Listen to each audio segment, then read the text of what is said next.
There are hundreds of schools all across Delaware who would love to have these gentlemen speaking to us today. We are very blessed and honored to have them with us today.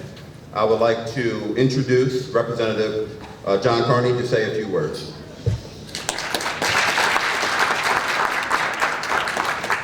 Thank you, Dr. Brown, and good morning. Good morning. It is indeed a special day here in Delaware and here at EastSide Charter. For me, and I hope for all of you, because we get a chance to listen to somebody who's made history. And we should all thank, starting out, Senator Coons, who's worked so hard to bring him here. I represent all of you. I'm the lone representative in the House from the state of Delaware. And one of the great privileges I have is to serve alongside of our special guest, John Lewis. Go ahead. I joined Representative Lewis not long after I came to the Capitol on a pilgrimage that he sponsors or works with every year to Alabama to take us through the steps that he went through as a young man in Birmingham, in Montgomery, and in Selma. It was a special and transformative experience for me. And I just hope and I expect that you will have a similar experience with Mr. Lewis today. I can't tell you how special it is and how delighted I am to be here with all of you. And I would like to introduce the person, our United States Senator, who has made this all happen today, his hard work and that of his staff. And that's our junior senator, Senator Chris Coons. Audible? Hold on. An audible has been called. I'm getting the signal that I'm supposed to introduce Senator Tom Carper. Former governor of the state of Delaware, Senator Tom Carper. Thank you, John. Good morning. John Lewis. Let me hear you say John. John. So here you say Lewis. Lewis. Here you say John Lewis. John Lewis. Congressman John Lewis. Congressman. American hero. Live. At EastSide. Charter. On a Friday morning. Will it snow? But the sun's going to shine. Because he's here. All right. Put your hands together.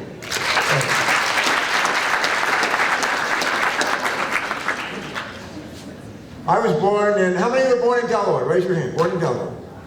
I was not born in Delaware. I was born in a place called West Virginia. Can you say West Virginia? West Virginia. And I grew up in a place called Virginia. Let me just hear you say Virginia. Virginia. And I grew up in a place called Danville. Let me hear you say Danville. Danville. Let me hear you say last capital of the Confederacy. That was where the Civil War ended. In 1865. I grew up in Danville, Virginia. And in Danville, Virginia, the kids that were not white went to schools of their own. They weren't very good. I would walk across the street from my house and get on a bus and go 10 miles from my high school. About 100 yards away, there were a lot of black kids. And they got on a different bus. And they went 20 miles to their high school. They literally drove by my school. After 10 miles, they went another 10 miles to go to their school. It was not a very good school. On Saturday mornings, my mom would work at the 5 and Dime in Danville, Virginia, the drugstore. And my sister and I get on a bus to go into town to see my mom for lunch. When we got on that bus, the white people sat up front. The black kids and people sat in back. If there were no seats, they stood. We went and met my mom for lunch. We went and we could sit at a counter or at a booth with white people. If you were not white, you didn't get a seat. If you wanted to have a drink of water, they had a separate water fountain for white people and people who were colored. My sister and I go to the Rialto Theater after lunch with my mom. And we would sit down on the first floor, and we'd pay 25 cents because we'd see 3 movies. If you were black, you didn't sit down there. If you were black, you sat up in the balcony, really in the bad seats. When you grew up, you wanted to vote for somebody, good luck. If you were white, you got to. If you were black, you did not. You wanted to run for office and be a congressman or a senator, if you were white, you could do that. If you were black, you could not. The world has changed in no small part because of this man, John Lewis, and his courage and bravery. I thank Chris Coons so much for bringing him here today. John and I served together in the House of Representatives when he was just a young punk, and I was too. And we've grown up, and I've admired him forever. But who would have imagined when he was getting beaten in Selma, Alabama as a young civil rights leader, beaten to a pulp, that someday we would have a president of the United States of America who's an African American, whose name is? Let me hear you say it. Barack Obama. Let me close with this. How many want to be president? Good for you. How many would settle for being governor? That's a great job. How many maybe would like to be a congressman or congresswoman? Raise your hand. Any senators in the House? Any senators? All right. Whatever you do, keep in mind these things. We need leaders. Let me hear you say leader. Leader. Here's 4 things I want you to remember about being a leader. We need all of you to be leaders. Ready? I want you to repeat after me. Ready? Yeah. Do what's right. Do what's right. Treat other people. Treat other people. The way I want to be treated. The way I want to be treated. Do my best. Do my best. When I know I'm right, I'll never give up. I'll never give up. You do those things, and you will be a leader. We need leaders. God bless you all. Thanks. It's great to be back at EastSide.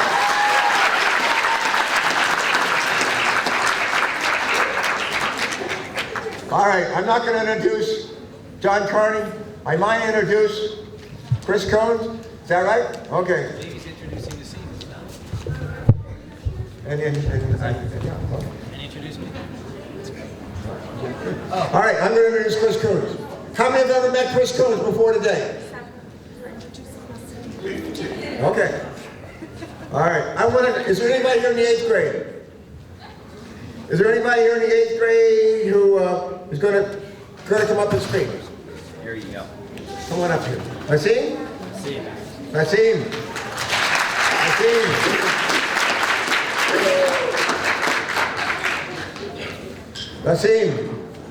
Mr. President. Let me hear you say Mr. President. Mr. President. He's only in the 8th grade, but he's already a president. How about that, huh? You're going to have to run for it. All right, he's going to do something here. We're going to give you a quick tutorial, okay, Nassim? Just put your stuff down right here. Let's just walk over here. You will have one chance in your life when you meet somebody to make a good impression. I want to hear you say, I want to make a good impression. Here's how to do it. Raise your right hand. Put it out. Pretend like you're going to shake hands with Nassim. Look how he's shaking hands. His hand, firm handshake. Not a dead fish. Let me hear you say, not a dead fish. Not a dead fish. Firm handshake. Firm handshake. Does he look at my feet? No. Does he look at the top of my head? No. Does he look at my belly button? No. Where does he look? Eyes. Where? Eyes. Where? Eyes. In the eye. All right, Nassim. Come here, Nassim. Give a nice round of applause. Nassim Matthews, 8th grade president. Good morning to all and special guests. My name is Nassim Matthews. I'm an 8th grade student here at EastSide Charter School. On behalf of the staff and students of EastSide Charter School, we would like to welcome you and thank you for joining us on this special occasion. There are 2 special guests that I would like you to help me honor them in their presence on being here today. Our first special guest is Congressman John Lewis.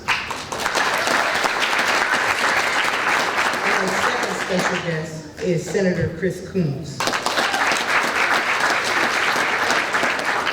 Because it means so much to the staff and students of EastSide Charter School to have these wonderful legends come and visit us on this day.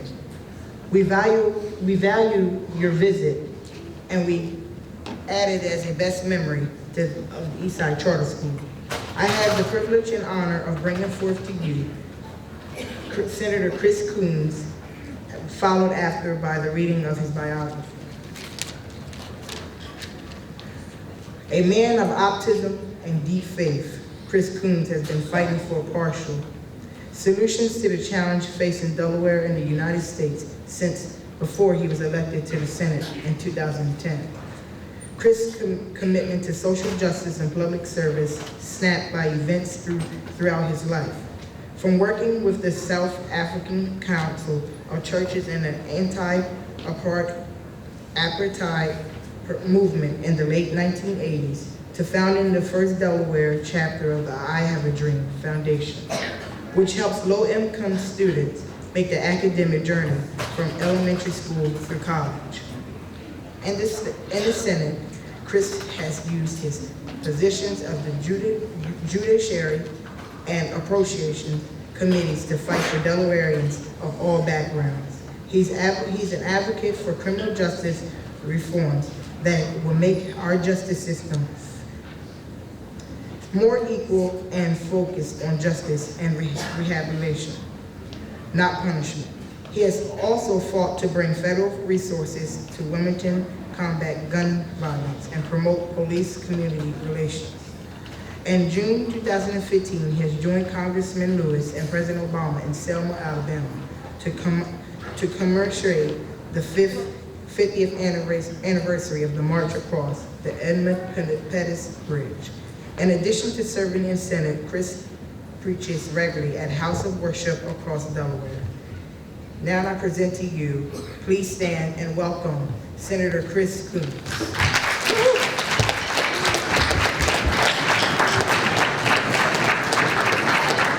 Thank you, everybody. Thank you. Thank you, Nasim. Thank you, Mr. President. Can you all say with me, please? Thank you, Nasim. Thank you, Nasim. And we're going to thank one other person just at the front here who made possible the copies of all the books of Congressman Lewis's book. He's a friend. He's a graduate of William Penn. He is a Delawarean and a great leader in our community, Mr. Chip Rossi. Can you say thank you, Mr. Chip Rossi? Thank you, Chip. And thank you to everybody who invests time and heart and energy, teachers, faculty, staff, supporters that make Eastside a great charter school. And I want to thank Senator Carper, who when he was governor signed the law that made charter schools possible. So why don't you give our senior senator, former governor, a round of applause. As someone who also cares about making sure we know how to do what's right. And to Congressman John Carney, who was the reason I first met Congressman John Lewis. He has done a great job and was a great friend and neighbor, was a great parent, and I think has a great future in public service. I don't know if I can say anything more than that, but he will keep doing great things for us in Delaware. Could we have a round of applause for our Congressman John Carney? I'm going to be very brief. Have you ever met anyone who was brave? Have you ever met anyone who had courage? Have you ever met anyone who had the ability to see something that was wrong and not just complain about it, not just talk about it, not just say that's not fair, but to actually get up and do something about it? You just heard from your president, Nasim. I will tell you that our president, Barack Obama, says that Congressman John Lewis is his hero. He is a hero, not just to generations of Americans, but to people who I've met around the world. As a very young man, as a college student, he had the courage to go to places he was told he wasn't supposed to go, to lead marches to places that weren't supposed to happen, and to believe in our country when it was saying in ways both subtle and blunt that it didn't believe in him. Congressman John Lewis, from his 20s, has been one of our nation's greatest, most courageous leaders. And he was awarded the Presidential Medal of Freedom by our President, Barack Obama. I could give you a much longer biography. He is well worth a long introduction. But you've got the book in front of you that describes not the history that he observed, not the history that he wrote, but the history that he made. So let's give a great EastSide Charter and Wilmington, Delaware welcome to our friend and our hero, Congressman John Lewis.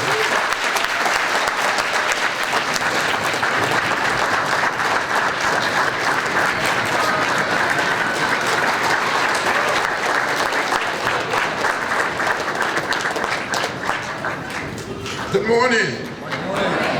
Let's try it again. Good morning. You're a beautiful, handsome group. And I know you're very, very smart. I must tell you, I'm so happy and so pleased to be here. To be here with your two senators, Senator Coons, Senator Carper, and to be here with my friend and my colleague in the House, John Carney. It's the best place to be today. Here with these three unbelievable men. To be here with your president, President Matthews. To be here with your principal, to be here with each and every one of you. Now, I didn't grow up in a big city like Wilmington. I grew up in rural Alabama on a farm. And do you know anything about farming? I grew up very, very poor. There's 6 brothers and 3 sisters. Wonderful mother and wonderful father. A lot of first cousins. Great-grandmother, great-grandfather, grandparents. But when we would visit the little town of Troy, visit Montgomery, the capital of Alabama, or visit a city like Birmingham, I saw those signs that said, white men, white women, colored women, white waiting, colored waiting. I would ask my mother, ask my father, my grandparents, why? And they would say, that's the way it is. Don't get in the way. Don't get in trouble. As Senator Carper said when he was growing up, when we would visit a little town of Troy, or visit Montgomery, and wanted to go downtown to a theater to see a movie, all of us little black children had to go upstairs to the balcony, and all of the little white children went downstairs to the first floor. I would ask my mother, ask my father, why? They would say, that's the way it is. Don't get in the way, don't get in trouble. But in 1955, 15 years old, I heard of Rosa Parks. I heard of Martin Luther King Jr. And I met Rosa Parks when I was 17 years old. The next year, I met Dr. Martin Luther King Jr. And I got involved in the American Civil Rights Movement. I know some of you have been reading March, right? Book 1. You see, he studied the way of peace, the way of love, the way of nonviolence.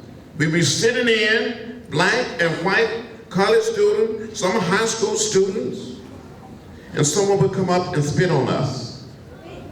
Or put a lighted cigarette in our hair, or down our backs. Pour hot water, hot coffee on us. But we didn't strike back. We would talk the way of peace, the way of love, the way of nonviolence. Dr. King taught us to love everybody.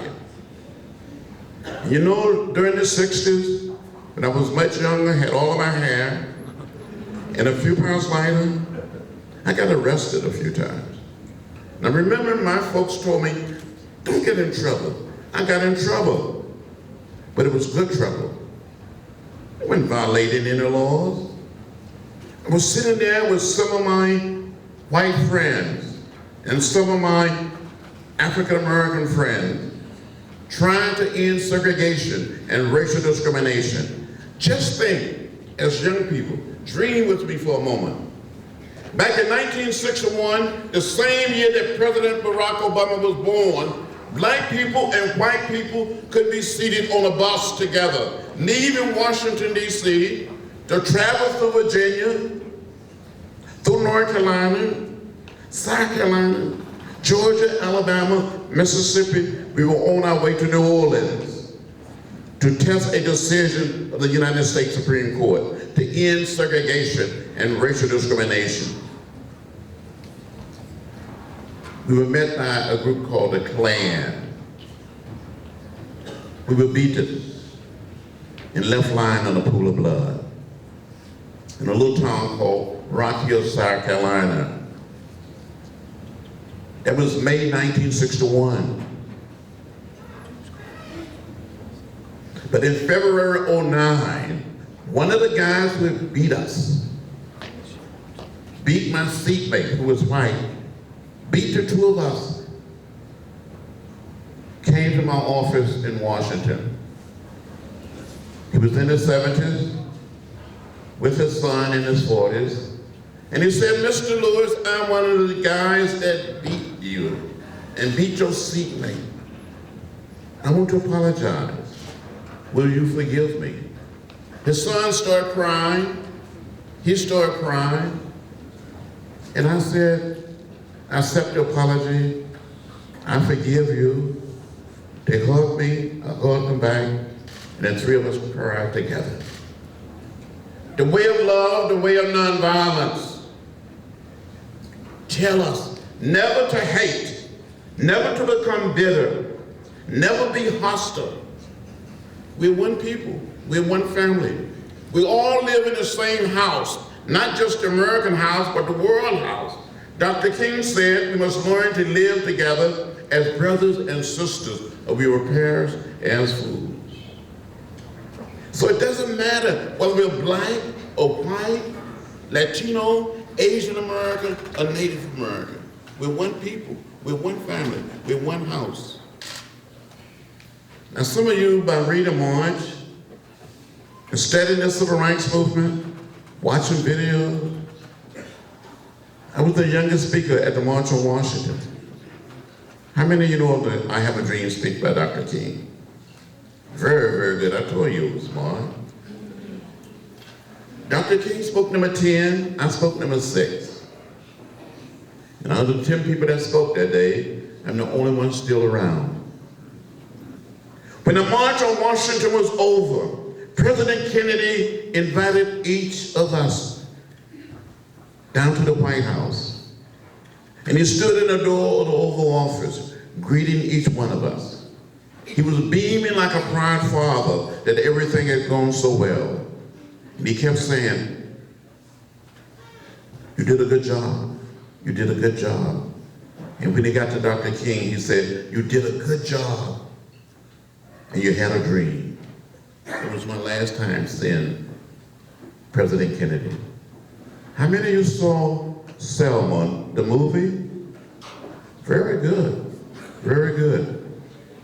Well, with a young man by the name of Jose Williams from Dr. King's organization, we led the march across the bridge on what we call Bloody Sunday. Today, just today, 51 years later,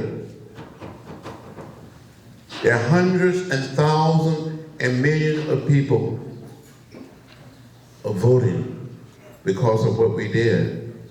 When you saw the movie, you saw me wearing a backpack, right? You remember? I was wearing a backpack before it became fashionable to wear backpacks. And in the backpack, I had 2 books, one apple and one orange. I wanted to have something to read in jail and have something to eat. Toothpaste and toothbrush. We were beaten and left bloody. I thought I was going to die. But because of that march, now, all of us can register and we can vote. So you have to tell your mothers, your fathers, your grandparents, your uncles and aunts, that on election day, they must register and vote, right? Because the vote is powerful, right? Control everything that we do. Without the vote, and without these three gentlemen here, there wouldn't be an EastSide Charter School, right? The vote controlled everything that we do. So when you become 18, get registered and vote. And maybe one day, one of you will be running for president of the United States. Right? It can happen.